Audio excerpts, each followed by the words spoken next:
2차전 섹터 안에서 그 센티멘트가 좋아졌기 때문에 그전에는 센티가 안 좋다 보니까 반등을 하더라도 다음날 도로 다 빠져 이런 일들이 벌어지고 추세 자체가 이제 올랐다가 떨어지면서 우하향하는데 지금은 보면 반대로 반등하고 있거든요. 높든 낮든 간에 지금 계속 반등세를 유지하고 있다.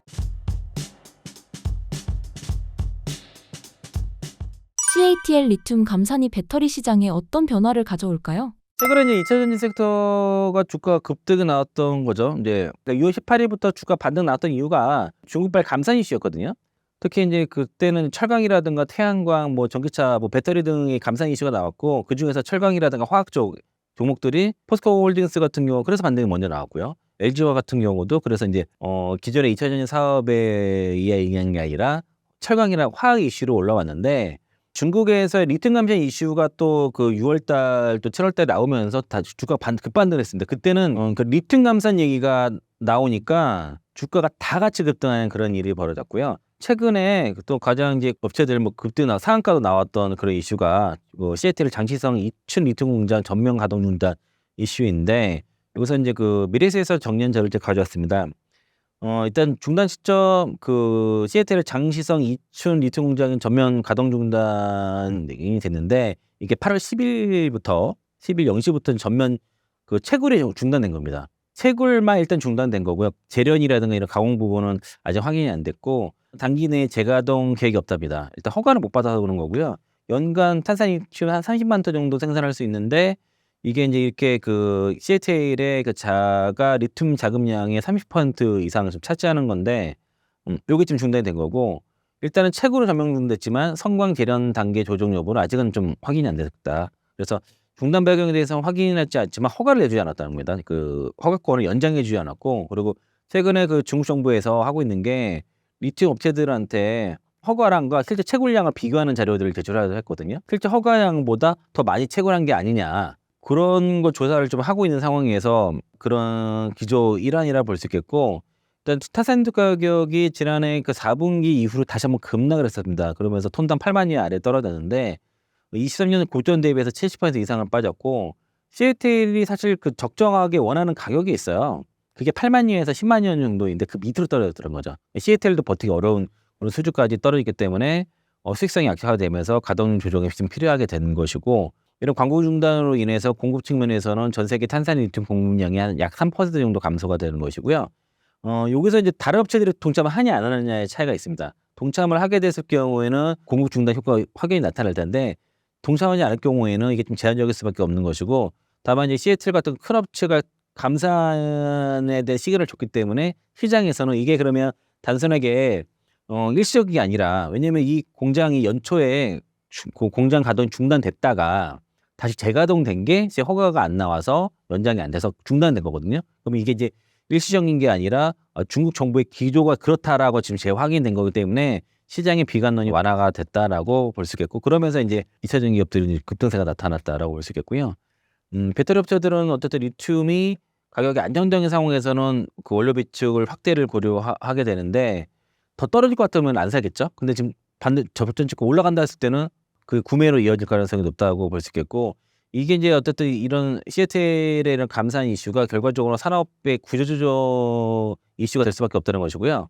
이 CATL도 이런데 작은 데든 더 어떡하다는 거죠. 더 안 좋겠다는 거죠. 그래서 이제 중소 리튬 강사 같은 경우는 가격 경쟁 압박이 더 심화된 것들이 그 가능성이 높다라고 이렇게 보는 거고 상대적으로 이제 염호 리튬 같은 경우는 원가 금리 훨씬 높거든요. 단순하게 일시적인 가동 중단인지 아니면 전략적인 중국 정부의 감산 전략인지를 봤을 때는 현재로서는 이게 어떤 중국 정부의 의지가 있는 것 같다라고 그렇게 시장에 그렇게 평가를 하고 있습니다. 뭐든지 가격은 수요와 공급에 의해서 맞춰지는데 지금 공급되는 이슈 때문에 그러니까 현산물 다 동시에 지금 올라가고 있는데 더 추가적인 가격 회복 위해서는 결과적으로는 정기적 수요 회복세가 나타나고 하면서 다른 업체들도 감산에 동참을 하느냐 이게 좀 중요할 것 같고요. 일단은 이번 조치 자체가 상당히 의미가 있다. 당일에 탄산리튬 가격 상한가 나왔습니다. 그 아마 10만 위안까지 탄산리튬 가격이 가능할 것 같아요. 거기서 더 넘어가는 거는 좀 쉽지 않을 것 같고 CATL이 원하는 가격대가 있고 리튬 가격이 너무 많이 올라가게 되면은 LFP 배터리도 불리해요. 그 탄산리튬이 그 3원계에 비해서 2배 이상 들어가기 때문에 리튬 가격이 올라가는 구조는 LFP 배터리한테 원가격이 불리하는 구조입니다. 반면에 이제 그 3원계 같은 경우는 니켈 가격이 올라갔을 때는 좀 그 분리하는 그런 구조인데 지금 이 리튬 가격이 이렇게 올라갔을 때는 LFP 배터리 원가 경쟁이 떨어지기 때문에 우리한테 유리한 건데 아마 CATL이 그걸 원하지 않을 거예요. 그러면 대략 한 10만 이온 정도를 상단을 봤을 때는 10만 이온을 도달 전까지는 리튬 가격 상승에 의한 그 주가 상승은 좀 더 이어질 수 있다. 근데 만약에 10만 이온 갔을 경우에는 좀 조심해야겠죠.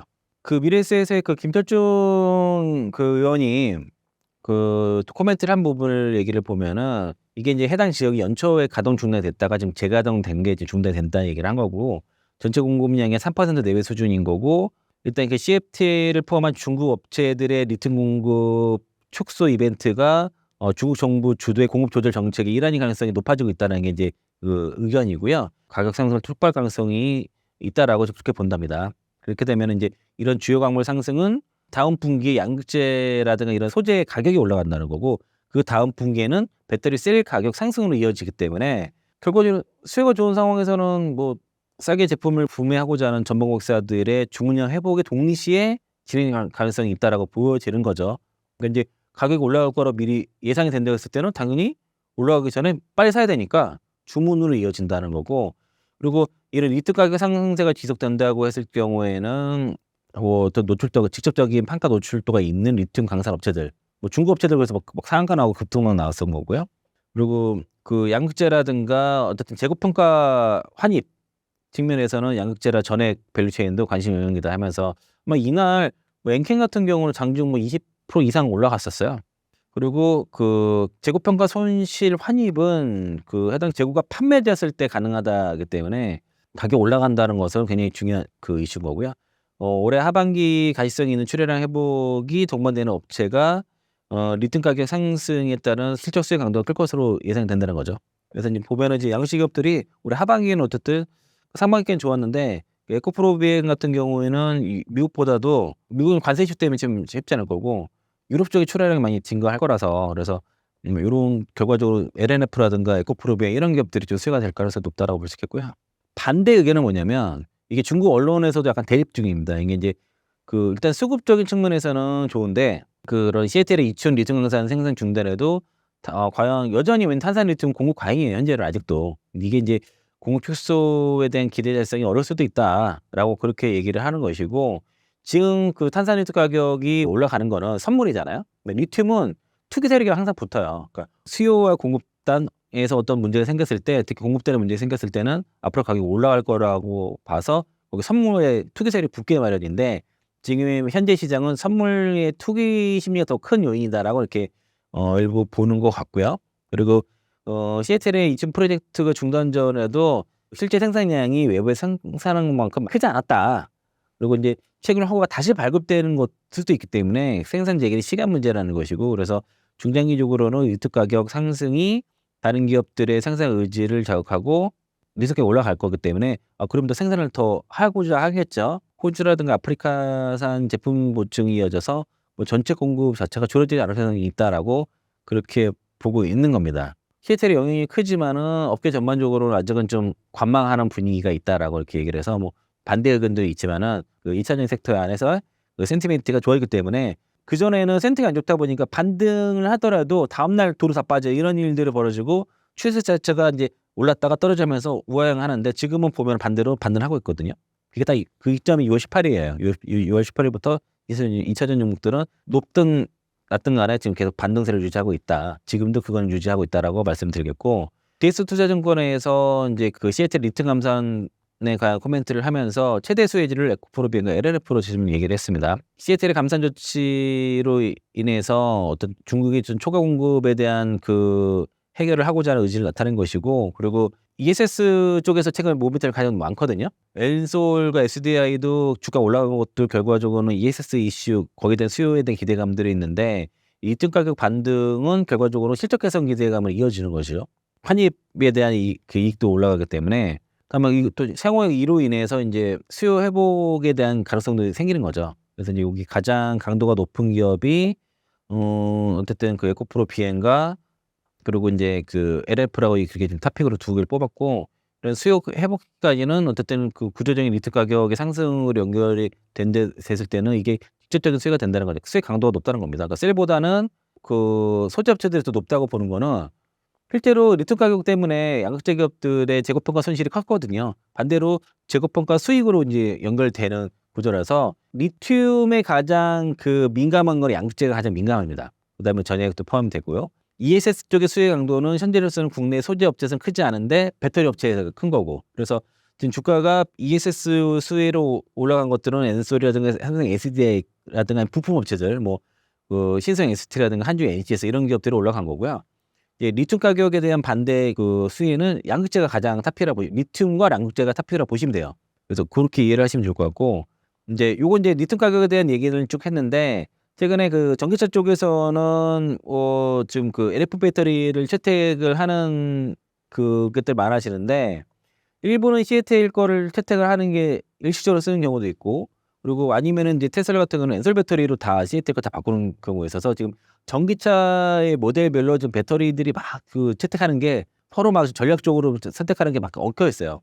제 같은 경우가 이제 그 2세대 쉐보레 볼트 EV에 CATL LF 배터리를 일시적으로 사용을 하게 됩니다. 약 2년간 사용하게 되는데 그러면은 이게 GM과 엔솔이 미국 내 그 LF 배터리를 생산하기 전까지 그 공백 동안에 관세를 대략 80% 정도로 부담할 것으로 예상이 되는데 그걸 불구하고 이거를 당분간 CATL 걸 쓸 수밖에 없다라고 그렇게 얘기를 하고 있고요. 그 신형 그 쉐보레 볼트 EV는 약 $30,000 정도 판매돼서 가장 그 GM의 가장 저렴한 전기차 모델인데 올해 말 생산해 가지고 내년에 판매될 건데 그때 27년 말에 얼텐셀즈에서 일부 라인에서 LF 배터리 생산이 될 거거든요. 그 전까지는 지금 당분간 CATL 거 쓴다 이렇게 얘기를 하고 있고 반면에 이제 그 테슬라의 그 모델 3 플러스 모델 같은 경우에는 중국에서 2개 모델에 그 엔솔 배터리를 교체를 했습니다. 기존에 이제 그 CATL LF 배터리를 쓰다가 신규 트림 모델에 지금 그 엔솔 배터리를 교체를 한 거고 그동안 중국에서는 테슬라가 모델 3에다가 LF 배터리를 장착을 하면서 저가 경쟁이 뛰어들었었는데 그건 어쩔 수 없었던 겁니다. 가격 차이가 워낙 났기 때문에 가격을 중시하는 중국에서 판매를 하기 위해서는 싼 그 배터리를 채택할 수밖에 없었는데 결과적으로는 그게 테슬라의 브랜드 네임을 깎아버리는 일이 된 거죠. 그의 한계가 온 거고요. 프리미엄을 올리기 위해서 더 이상 가격으로는 안 된다고 보고 프리미엄의 그 브랜드 가치를 올리고자 했을 때는 다시 이제 성능 위주의 엔솔의 NCM 배터리를 탑재를 한 것이고요.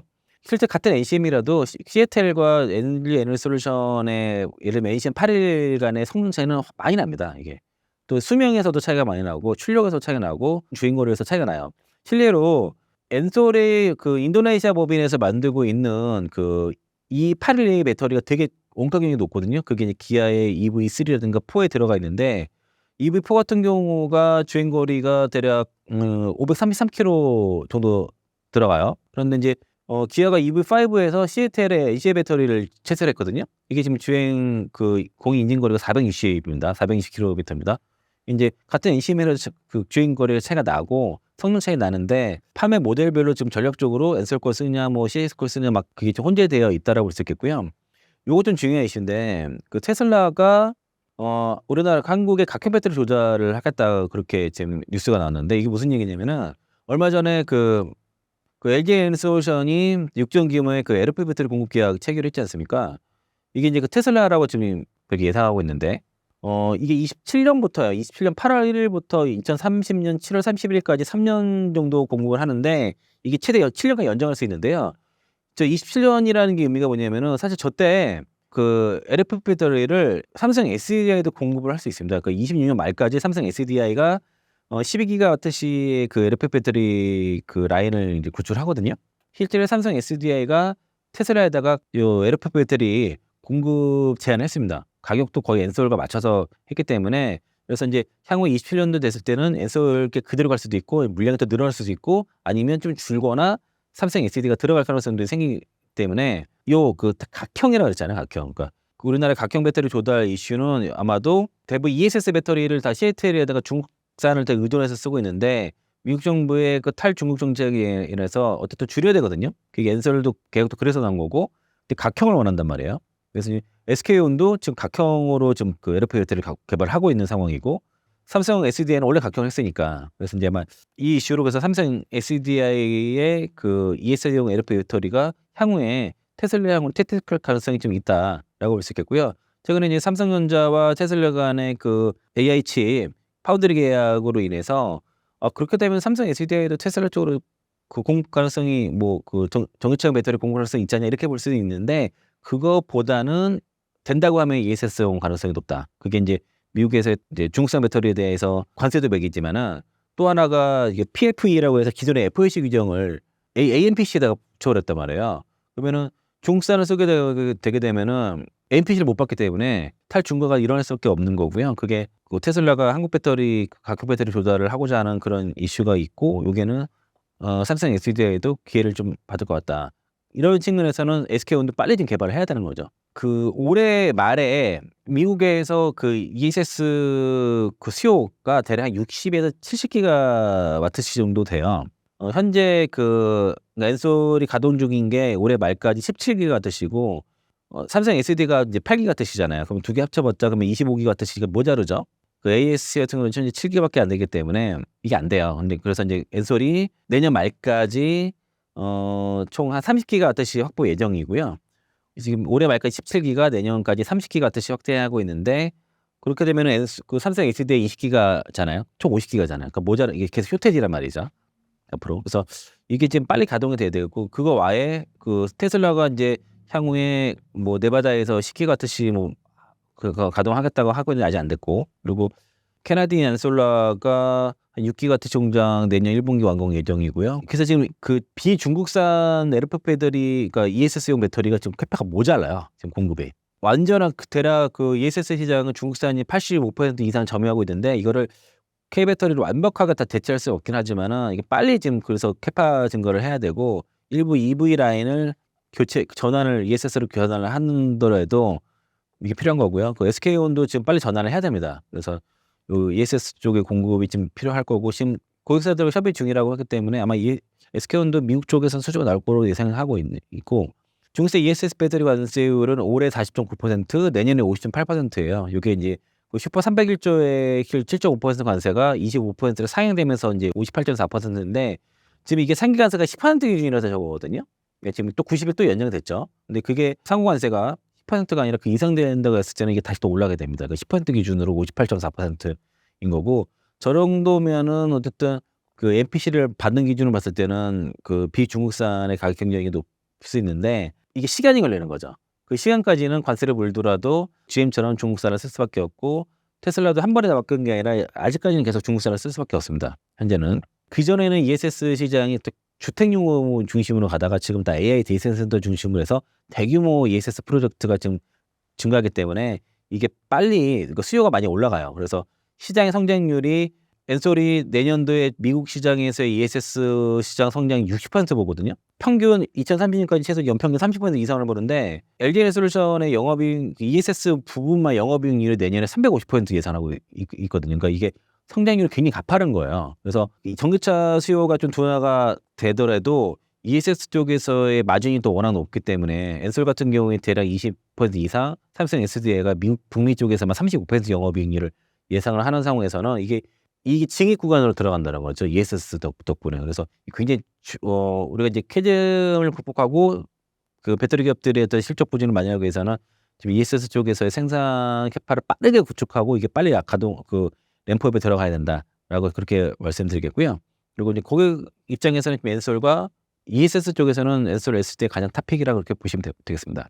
미래에서 얘기하는 거는 ESS의 영업이익률이 20% 이상이라고 보고 있고 거기에 사업 가치 40조 정도 얘기를 하고 있는 거고요.